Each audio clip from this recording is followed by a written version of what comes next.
Hey guys, this is Holland with the Wolverine.com, and we're back with this week's the Wolverine recruiting chat here on our YouTube channel, exclusive for all our watchers here on YouTube. So if you're not subscribed to the channel already, make sure to subscribe. It is completely free. So subscribe to the Wolverine YouTube channel. Leave a comment with your question. That's what I'm here for, to answer your questions. As always, leave a like on this video. Let's get the likes up on the video. People are going to find the video through your likes and find our other videos through your likes. So make sure to like all our videos. And of course, if you want more Michigan recruiting intel, sign up for the Wolverine.com today. We're offering a special promotion, just $10 until next football season. So that's $10 until August of 2023. And that gets you insider information on Michigan recruiting, the football team, the basketball team, basketball recruiting. You can find it all over at the Wolverine. We also have a great message board community over on the Fort message board. So make sure to subscribe.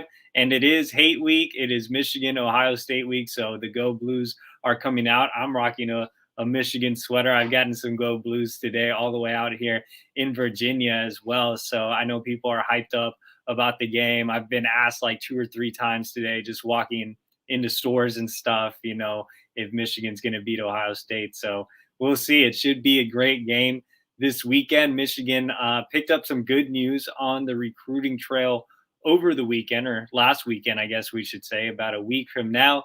The Wolverines closed with on 300 offensive lineman Nathan Afobe. So we can talk about him. We can talk about all the latest happenings in Michigan recruiting tonight.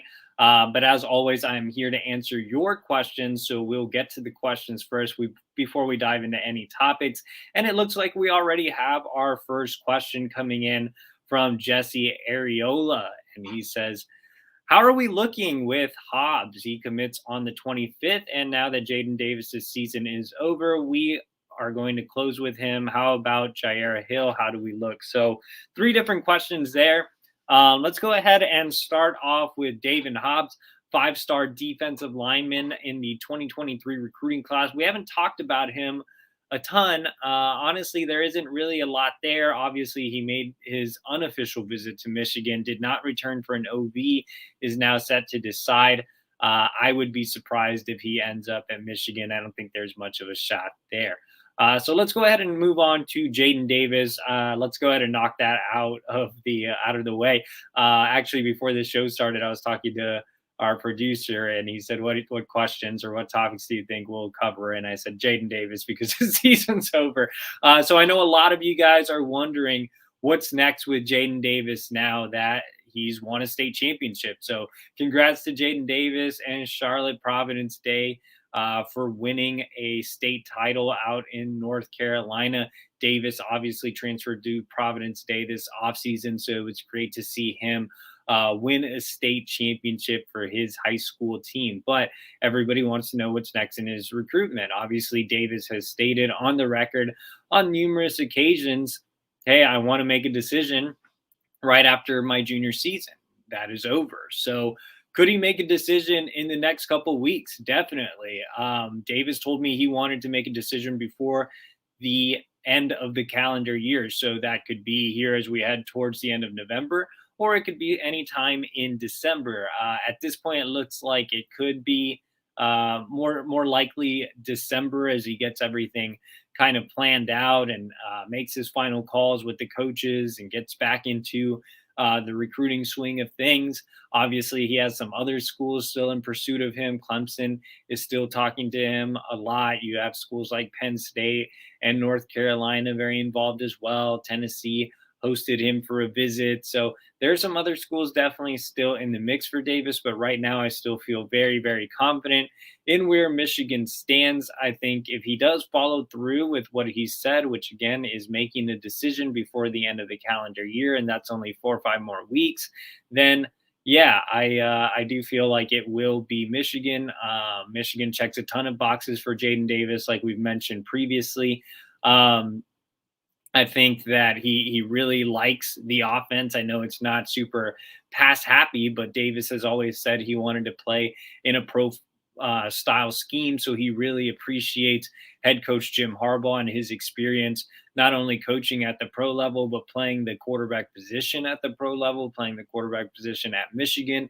And then, of course, you have co offensive coordinator Matt Weiss, who also has NFL experience. So that's something that's really resonating with Davis. I do think he fits the offense well. I think everything's kind of there for Michigan to land him. And if Michigan does, I think that'll be a terrific start to the 2024 recruiting class, which already has a pair of commitments in it. So, yeah, I do think a decision for Davis is coming here at some point in the very near future.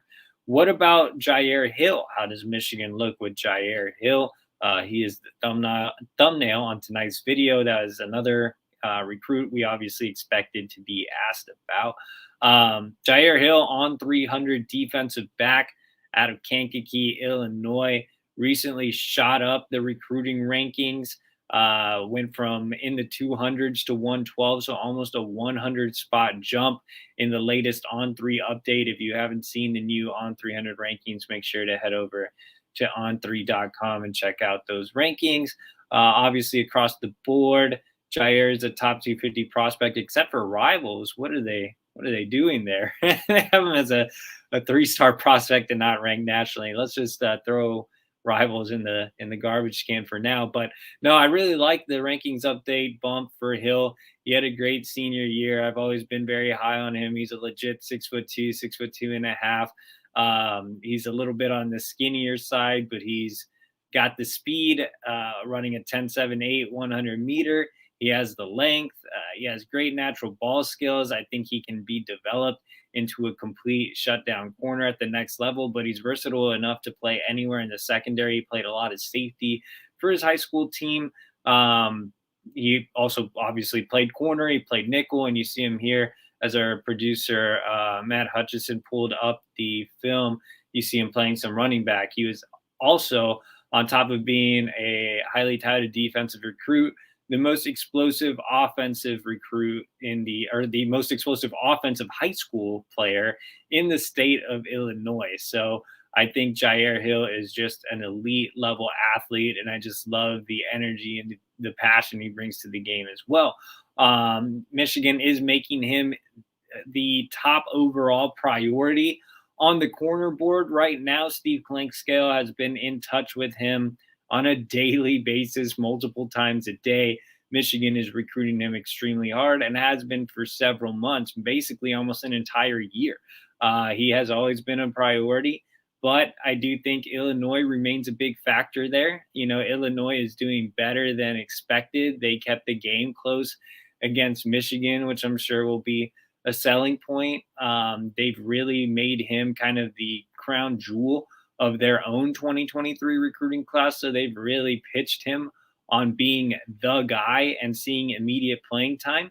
But I think the opportunity is there for Jyaire to make an immediate impact at Michigan as well. And I think he's finally starting to see that. I don't think Michigan had really accomplished that, but he is. He knows that there's a chance that DJ Turner and or Jamon Green leave, and that leaves really Will Johnson as the only corner with any type of valuable playing experience in Ann Arbor. So the opportunity for him to come in and play right away for Michigan is great. I think the Wolverines have done a fantastic job with his father. I think Illinois has done a fantastic job with his mother. I still think it's a bit of a 50-50 battle, but Michigan hosted him again for another unofficial visit this past weekend. He had a great time. I think Michigan gained some momentum there.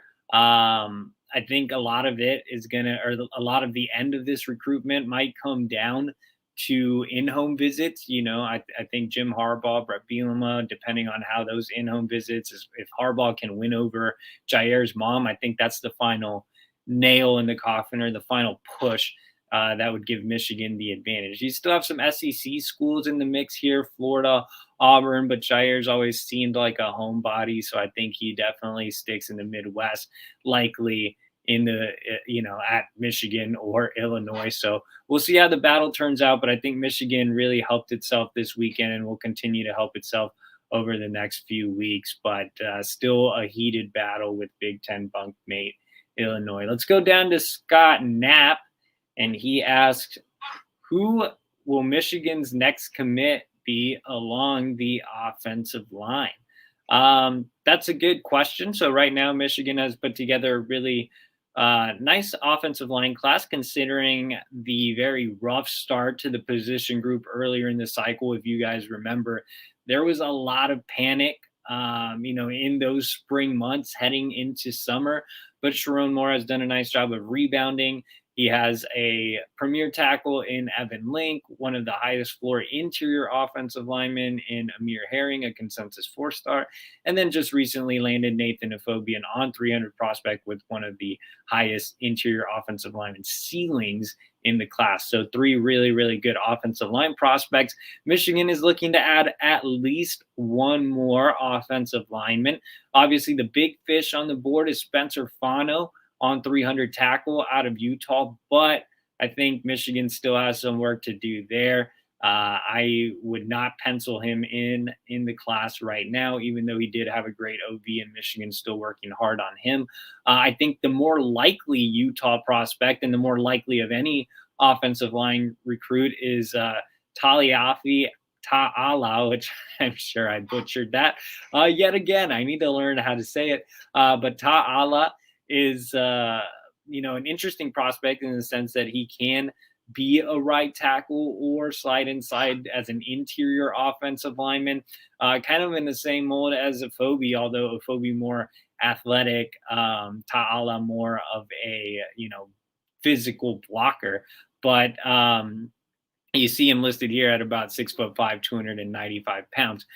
So I think you have guys in Ta'ala and Afobe that can play tackle, that maybe project a little better at interior. But Ta'ala visited Michigan last month, had a great time on that trip. Not a ton of competition here. In fact, it seems like it's really Michigan, Oregon State, Arizona. So more of the lower level Pac-12 schools involved for Ta'ala.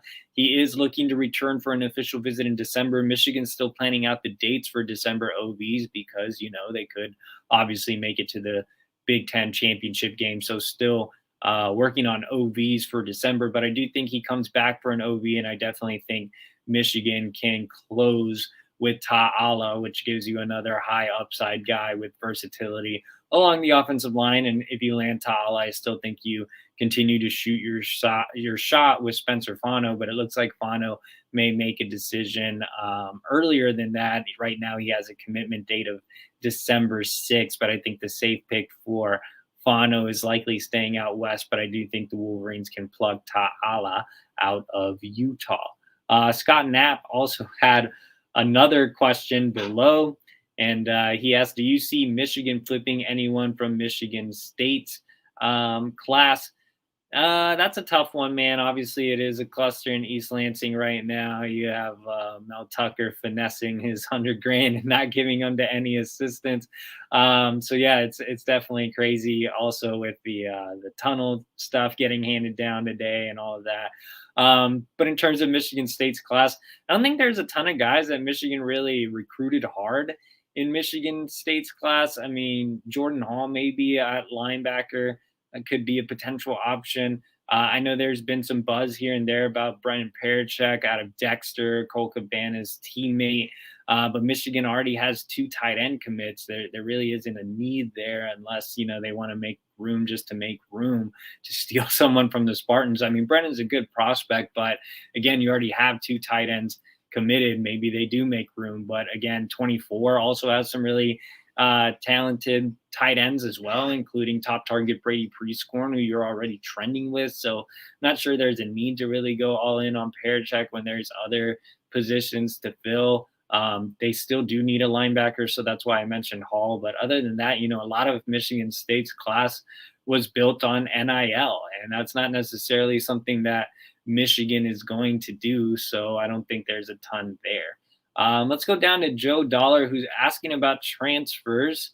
Normally I don't cover transfers, but these are 2 guys that I actually covered as recruits. So let's talk about them very briefly. Is there any smoke with Walter Nolan or Trey Sanders with them hitting the portal? I'm not sure if Walter Nolan has officially hit the portal. I know there was like a troll account that posted that he hit the portal. So I don't know. I haven't kept up too much with Walter Nolan and the portal talk around him. I mean, it wouldn't surprise me if he is in the portal or has thought about jumping in the portal. That one was just a really wild recruitment. Obviously, Michigan was highly in the mix there, but a lot of things going on behind the scenes. I just don't know if Michigan wants to re-explore that option if Nolan does hit the portal.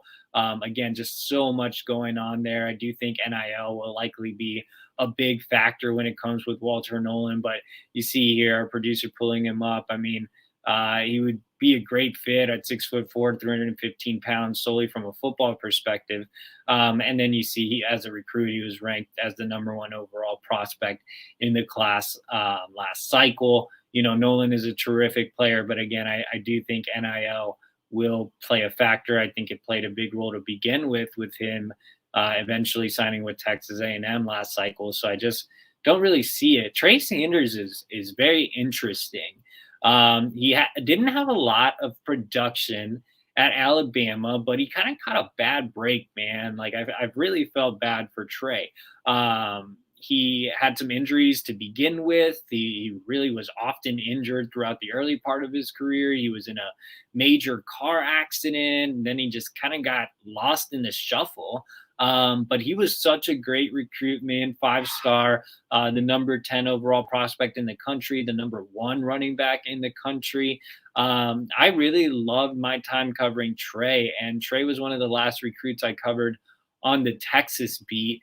And he was very high on Texas. They were in his top group. So I got to know Trey well. I went out and I saw him at IMG Academy. I want to say like 2 or 3 times at least. I saw him on the 7-on-7 circuit. So I saw him live quite a bit.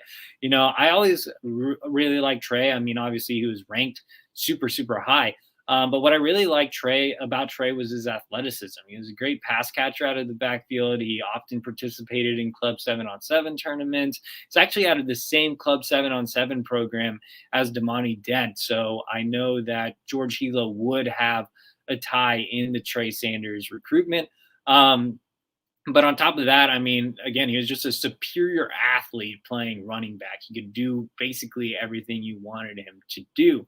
I never thought Trey was just a pure running back, though. And even at IMG, the first and second down back a lot of the times was Noah Kane, who you guys might recognize as the former running back at Penn State, who is now at LSU. And Noah Kane was more of a between the tackles runner. I never thought Trey looked completely natural running between the tackles, which was my only concern about him. I think he struggled a bit with vision and just being a natural runner, but he can do a lot of different things. And I think as a running back, he's never really been molded. Again, he had the injuries, he had the car accident. I think he just got buried in the depth chart being at Alabama as well. If there's a coach that can get the most out of Trey Sanders, if he can bounce back to being the guy he was when I covered him back when he was a recruit, it's definitely Mike Hart. You know, I have been critical of Mike Hart as a recruiter, but if I covered transfers only, or if I covered the team, Mike Hart would be my favorite guy because he is a fantastic coach, a fantastic developer of talent. And I think that a guy like Trey Sanders would benefit so much from Mike Hart. Michigan obviously would have a need for running back if Blake leaves. You know, you have Donovan and then not a lot behind them. CJ Stokes has shown some flashes, but you know, I don't necessarily think I'm all in on CJ just yet. And then you have some walk-ons after that. Javier Dunlap, who I didn't really like as a recruit, who hasn't shown much during his time in Ann Arbor. Maybe you move Kalel Mullings over to running back. Maybe Alex Orji gets some play at running back. But so many question marks there. So I think you could benefit with Trey. I mean, you see that Alabama logo, and you're like, oh, he's not even going to get past admissions. I know Trey is a grad transfer, so that could definitely help if Michigan decides to go in that direction. Let's go ahead and go down to Jesse Areola, and he is asking about Florida commit Aaron Gates. And guys, I do want to remind you that we are on a 30-minute show. It is Thanksgiving, and if you notice my background's different, I'm actually in my wife's office. I had to bring her to her lab. She had a scientific emergency, I suppose, so I'm doing this show from here. But anyway, We have about 10, 12 minutes left. So if you guys want your questions answered, I'm answering them in the order they came in. But if you want to skip ahead on the line, leave a super chat. Just click that donate button. All that money goes towards my travel budget so I can go out and see recruits. I saw 9 Michigan recruits with offers in Chicagoland last weekend. So I'm always out traveling, as you guys know, seeing all of Michigan's top targets and bringing you guys information. So if you want to skip the line, get your questions in. Make sure to leave a super chat before we get out of here. But let's go down to Jesse Ariolo. Our great producer, Matt Hutchinson, has pulled up the question: how do we stand with Aaron Gates? Heard he took an unofficial visit. Is there some hope there? Yeah, I had some good scoop over on Aaron Gates over at the Wolverine.com. It was actually my Sunday scoop piece. I'm feeling pretty good about Michigan's chances to flip Aaron Gates. I actually put in a flip prediction way back in the spring. Remember, Gates visited for the spring game, and I thought Michigan was very close to flipping him there. And then it never really panned out. Then he came back for a summer official visit, and I was like, okay, they have a great shot to flip him there. And then it didn't really happen, and then things died down a little bit. Gates did tear his ACL this year. Florida was very accommodating towards that injury. They are fully okay with it. They even kind of lined up some medical attention for him as well. So I think that is kind of keeping Gates somewhat solid to Florida, but I think Michigan has another prime opportunity to flip him. Not only did Michigan host him for a visit, Michigan defensive coordinator Jesse Minter, who has now been to Gates' school a few times, was down there again during the bye week and really pressed for him to come on this low-key visit. Steve Clinkscale has been recruiting Gates since forever. I went to a Michigan satellite camp in Nashville a few years ago, and Gates was there as a young prospect because of his relationship with Klink. That's back when Klink had just left from Kentucky over to Michigan. So, yeah, I definitely think the Wolverines have a great shot here. Gates is a great student in the classroom. His mother actually works in education. So that's definitely a boost for Michigan. While Florida is a great school as well, I think Michigan did fantastic with its academic presentations. Michigan has long made him the #1 overall priority on the nickel board. Gates definitely knows that.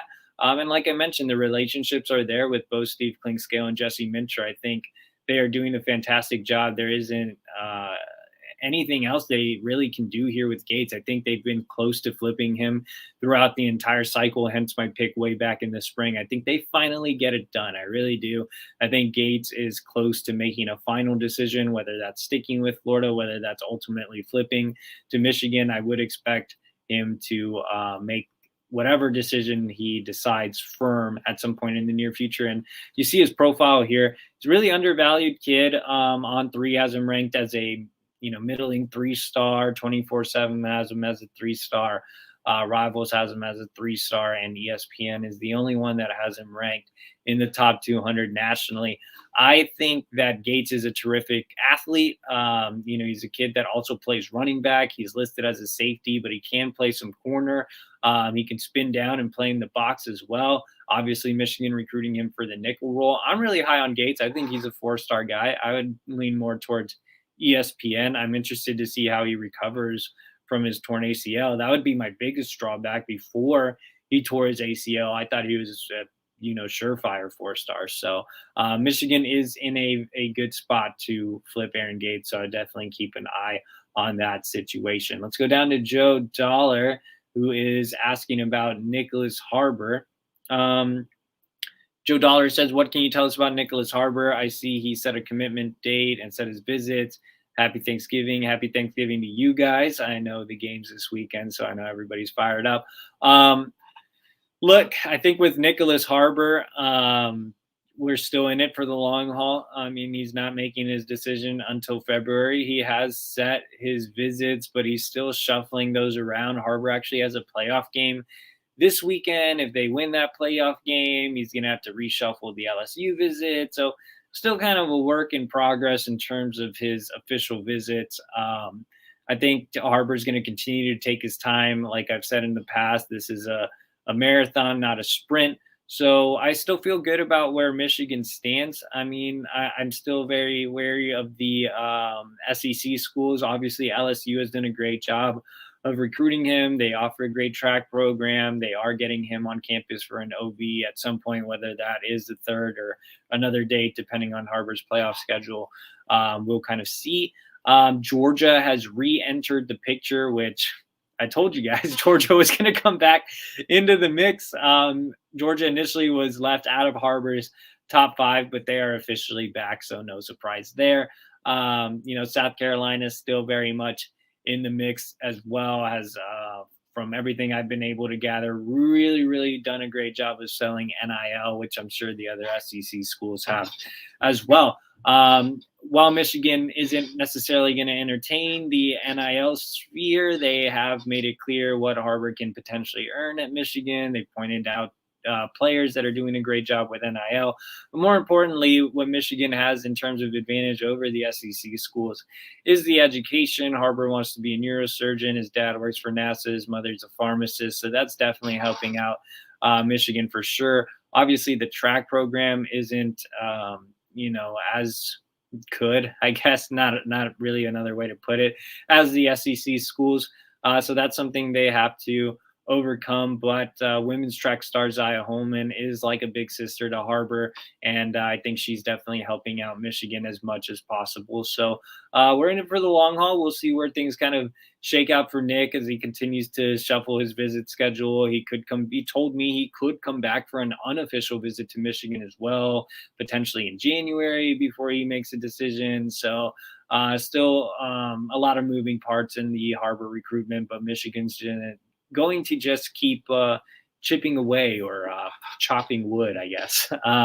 Let's go down to offers PDQ, and he is asking about the class. So is PDQ pretty darn quick? Because I love their chicken sandwiches, man. So hashtag not a sponsor, but if you are a PDQ affiliate and want to send me some chicken sandwiches or chicken tenders, I would appreciate it. I don't have any around me, and I did enjoy them while I was living in Dallas. So shout out to PDQ. But anyway, where do I think Michigan will finish this recruiting cycle? Probably top 20. I think top 15 is still realistic if if things fall in the right places for Michigan. I could see top 15. I think top 10, unless they can have some type of crazy flips here in the last few weeks and they land Harbor in February. I think that top 10 is going to be pretty tough. I think top 15 is what you probably shoot for, and top 20 is probably what you most likely end up with. So that would probably be my prediction for the class. So it does stand for pretty darn quick. So if you, like I said, if you're an affiliate for pretty darn quick, send me some chicken. I would love it, man. I am a big fan of pretty darn quick.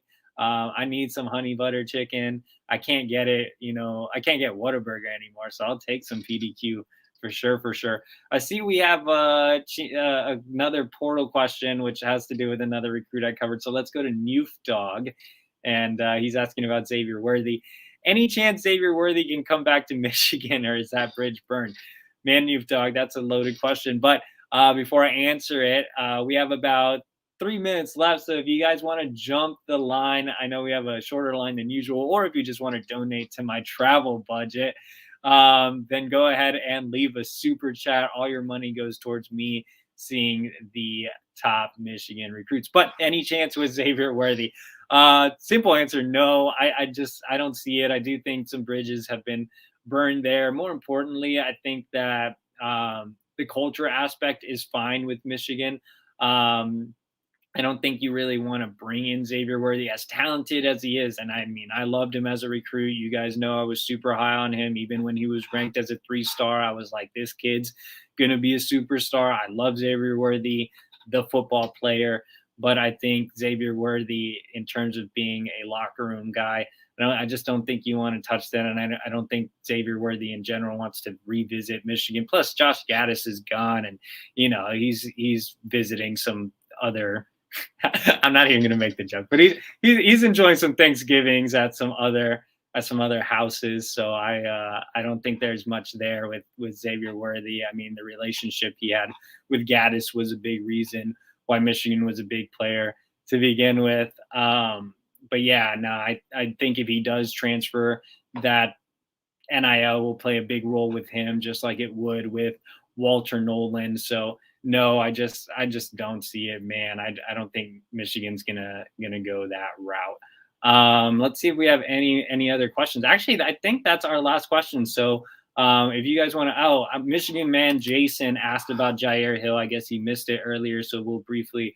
address Jyaire Hill. I kind of went in depth earlier, so if you want to watch the replay of the Wolverine Live podcast, then you can definitely do that. But still a Michigan-Illinois battle. I think Michigan really helped itself this weekend. I think that a lot of it's going to maybe come down to the in-home visits with Jim Harbaugh and Brett Bielema. So we'll see how those go. I think the last maybe final hurdle for Michigan is getting Mom completely on board. But I do think it's more 50-50 right now. Still Auburn, Florida continuing to push there, but still 50-50 between Michigan and Illinois, with Michigan having some momentum. And Jesse Areola saying 55-45. Yeah, I would not disagree with that either. I was going to say like 51-49 just because Michigan has that momentum coming out of the visit. Again, if they can win over the Mom, if Jim Harbaugh has a great in-home, and usually Harbaugh's great at in-homes, I think they can end up winning that battle. But thank you guys for joining me this Thanksgiving week. I know we didn't have as many questions as usual because of the holiday, but hope you guys enjoy some turkey. Yeah, shout out to Jesse Areola. Yes, fellow Texas native. I do need some more Whataburger in my life. I'm going back down for Christmas, so I'll definitely be having some Whataburger. I'm disappointed in PDQ not giving me an offer for PDQ, man. Come on, man. If I'm going to answer your questions, I need chicken tenders for answers. And then our new employee, Zach Libby, shout out to him. He has joined the Wolverine.com. He likes Skyline chili, which is absolute garbage. Just throw it in the trash. Man, you can buy like Hormel chili, and that's like the same thing. And the cheese is like from Dollar General. So get out of here with Skyline chili. That stuff's garbage. But Zach almost made me cuss like 5 times just complaining about Skyline chili. But Zach Libby, if you don't follow him, he's doing a terrific job over at the Wolverine.com. Zach has been banned from the chat, apparently. Good job from our producer, also agreeing that Skyline chili is trash. But yeah, subscribe to the Wolverine.com. Zach's doing a great job helping me with recruiting content over there. Like I mentioned earlier, especially great gift for Thanksgiving. If you give gifts on Thanksgiving or for Christmas coming up, if you're already a subscriber, gift a subscription. If you're not a subscriber, subscribe now. Just $10 until next football season. That's $10 until August 2023. Appreciate it, guys. Thanks for joining. And yeah, happy Thanksgiving.